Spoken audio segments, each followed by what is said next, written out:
నమస్తే, welcome to whistle.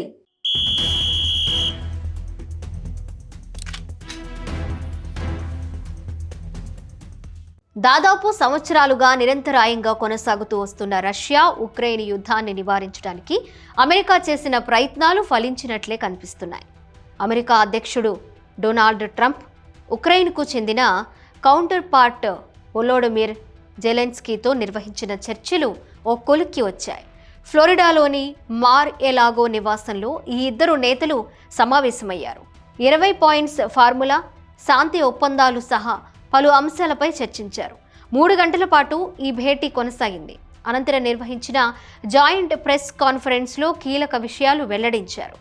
Ukraine డిమాండ్కు అనుగుణంగా 95% సెక్యూరిటీ గ్యారంటీలు పూర్తయినట్లు డొనాల్డ్ ట్రంప్ ప్రకటించారు.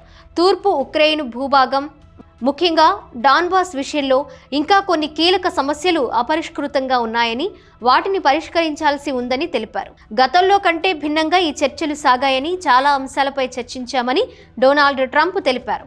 యుద్ధం ముగింపునకు చాలా దగ్గరగా ఉన్నామని భావిస్తున్నట్లు ఆయన పేర్కొన్నారు. ఈ ప్రక్రియకు ఎటువంటి గడువు విధించలేదని ట్రంప్ స్పష్టం చేశారు. రష్యా అధ్యక్షుడు వ్లాదిమిర్ పుతిన్ కాల్పుల విరమణకు అంగీకరించట్లేదని, తనకు అనుకూలంగా ఫలితాలు రానప్పుడు మళ్లీ యుద్ధాన్ని పునర్ప్రారంభించడం ఆయనకు ఇష్టం లేదని ట్రంప్ వ్యాఖ్యానించారు.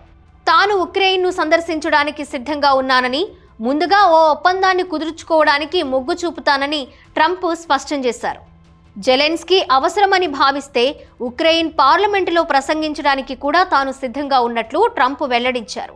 ఈ సమావేశం పట్ల జెలెన్స్కీ సంతృప్తి వ్యక్తం చేశారు.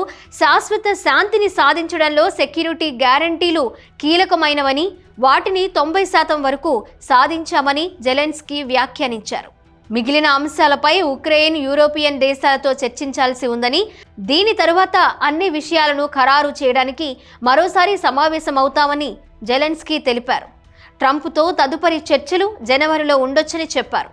రష్యా ఆధీనంలోకి వెళ్లిన డాన్బాస్పై తన వైఖరిని జెలెన్స్కీ స్పష్టం చేశారు. ఆ భూమి ఇప్పటికీ తమ నియంత్రణలోనే ఉందని పేర్కొన్నారు. యుద్ధం ఎంతకాలం సాగుతుందనే ప్రశ్నకు డొనాల్డ్ ట్రంప్ బదులిచ్చారు. ముగింపునకు దగ్గరలో ఉన్నామని, కొన్ని వారాల్లో పరిష్కారం అవుతుందని, దీని ఫలితం ఎలా ఉంటుందనేది తాను ఇప్పుడే చెప్పలేనని ట్రంప్ వ్యాఖ్యానించారు. ఇక సరైన సమయంలో అమెరికా, ఉక్రెయిన్, రష్యా కలిసి చర్చల్లో పాల్గొంటాయని అన్నారు.